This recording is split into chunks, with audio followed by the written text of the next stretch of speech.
2026 study abroad plan ചെയ്യാനായിട്ട് ഏറ്റവും better ആയിട്ടുള്ള കൺട്രീസ് ഏതെന്ന് ചോദിച്ചു കഴിഞ്ഞാൽ നമുക്ക് ഈസി ആയിട്ട് പറയാൻ പറ്റും. UK ഉണ്ട്, ഓസ്ട്രേലിയ ഉണ്ട്, ന്യൂസിലൻഡ് ഉണ്ട്, അയർലൻഡ് ഉണ്ട്, ജർമ്മനി, പിന്നെ ചില ഷെങ്കൻ കൺട്രീസും ഉണ്ട്.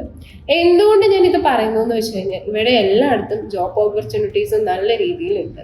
അതുപോലെ തന്നെ വിസയുടെ റിജക്ഷൻ റേറ്റ് നല്ല രീതിയിൽ കുറഞ്ഞിട്ടുണ്ട്. പിന്നെ ഈ പറയുന്ന പോലെ പാർട്ട് ടൈം ഓപ്ഷൻസ് കാര്യങ്ങളെല്ലാം തന്നെ ഈ കൺട്രീസ് നല്ല രീതിയിൽ പ്രൊവൈഡ് ചെയ്ത് കൊടുക്കുന്നു.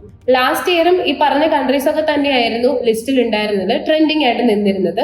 ഈ തവണ വേറെ ചേഞ്ചസോ കാര്യങ്ങളോ ഒന്നും തന്നെ ഉണ്ടായിട്ടില്ല. നമ്മൾ വിദേശത്ത് പഠിക്കാൻ പോവുകയാണെങ്കിൽ ഏത് കോഴ്സ് ചൂസ് ചെയ്യണം അല്ലെങ്കിൽ ഏത് കോഴ്സാണ് നല്ലതെന്ന് ഈ ഒരൊറ്റ വീഡിയോയിൽ നമുക്ക് പറഞ്ഞു തീർക്കാനായിട്ട് പറ്റത്തില്ല. കാരണം നമുക്ക് 29-ലധികം രാജ്യങ്ങളുണ്ട്, അതിലധികം കോഴ്സസും കാര്യങ്ങളും ഉണ്ട്.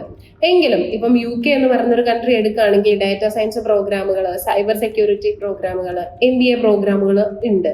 ജർമ്മനി എടുക്കുകയാണെങ്കിൽ അവിടെ ഏറ്റവും കൂടുതൽ ട്രെൻഡിങ് ആയിട്ട് നിൽക്കുന്നത് എല്ലാ എഞ്ചിനീയറിംഗ് സ്ട്രീമുകളും അവിടെ ട്രെൻഡിങ് ആയിട്ട് നിൽക്കുന്നുണ്ട്.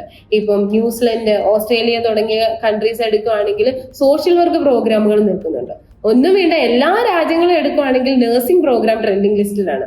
പക്ഷെ ഈ പ്രോഗ്രാം ഒക്കെ നമുക്ക് എല്ലാവർക്കും വന്ന് എടുക്കാനായിട്ട് പറ്റുമല്ലോ. കാരണം നമുക്ക് ക്വാളിഫിക്കേഷൻ നോക്കണം, എക്സ്പീരിയൻസ് നോക്കണം, ബാക്ക്ഗ്രൗണ്ട് നോക്കണം, ഇങ്ങനെ കുറെ കാര്യങ്ങൾ നോക്കിയാൽ മാത്രമേ ഈ പ്രോഗ്രാം ഒക്കെ നമുക്ക് എടുക്കാൻ പറ്റുമോ എന്നുള്ളതിനകത്ത് ഒരു ആൻസർ കിട്ടത്തുള്ളൂ. അതിനായിട്ടാണ് നമ്മുടെ ഓഫീസിൽ, എൻട്രി ഫ്ലൈഡ് ഓഫീസിൽ കൺട്രി സ്പെഷ്യലിസ്റ്റുകൾ അവൈലബിൾ ആണ്.